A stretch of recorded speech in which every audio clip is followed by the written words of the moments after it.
আসসালামু আলাইকুম রহমতুল্লাহি ওয়া বারাকাতুহু। ওয়ালাইকুম আসসালাম রহমতুল্লাহ বরকাত। আমি খায়ের নিউ ইয়র্ক থেকে বলছি। সম্মানিত শেখ, জি বলেন। আমরা যখন মসজিদে ঢুকি, ঢুকে জি। তাহিয়াতুল মসজিদ 2 রাকাত পড়ি, কিন্তু হুম। আমাদের উপমহাদেশে দেখা গেছে যে এই এই এই সুন্নাটার কোনো ভালাই কোনো ইম্পর্টেন্স দেয় না। তো এইটা হুম। সম্বন্ধে আপনি একটু বলতেন যে এটা কতটুকু গুরুত্ব। জি। ভারত বাংলাদেশে অধিকাংশ বসবাসকারীরা হচ্ছে হানাফি মজহাবী। আর হানাফি মজহাবের অনুসারীদের কাছে বা তাদের আলেম আলেমাদের হাদিসের চর্চা কম। হাদিসের চর্চা কম, হাদিসের পঠন পাঠন কম, যার ফলে আমলও কম। অনেক সহি সহি সন্না রয়েছে, সেই হাদিস তারা প্রমাণিত, সেগুলোর প্রতি তারা আমল করে না, বরং অনেকগুলিকে নাজাইজই মনে করে।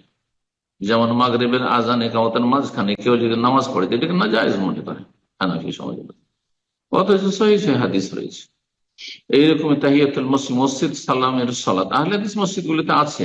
যদিও একসময় গুরুত্ব এটার কম ছিল তাদের কাছে, কিন্তু আলহামদুলিল্লাহ এখন এলমের চর্চা হয়ে তারা ভালোই গুরুত্ব দিচ্ছে আরবদের মতো। তো এটি সহিহ সুন্নাহ যে যে কোনো মসজিদে বসলে সে মসজিদের একটি আদব রয়েছে, মসজিদের একটি হক রয়েছে, যার নাম হচ্ছে তাহিয়াতুল মসজিদ। মসজিদ সালামি, দখল মসজিদ না।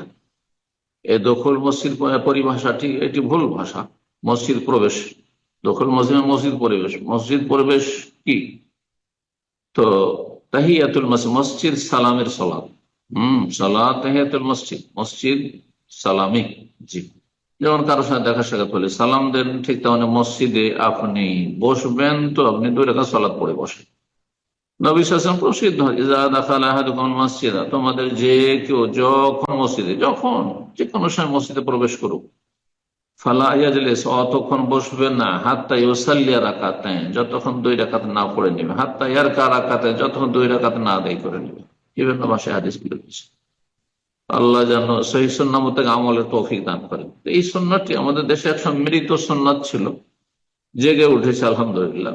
হ্যাঁ, আর ধীরে ধীরে কোরআন এবং হাদিস দলিলের চর্চা হচ্ছে, সুতরাং মানুষের যেমন জ্ঞান বৃদ্ধি পাচ্ছে, তো আমলের কোয়ালিটিও সুন্দর হচ্ছে। আল্লাহ আরো বেশি তৌফিক দান করেন।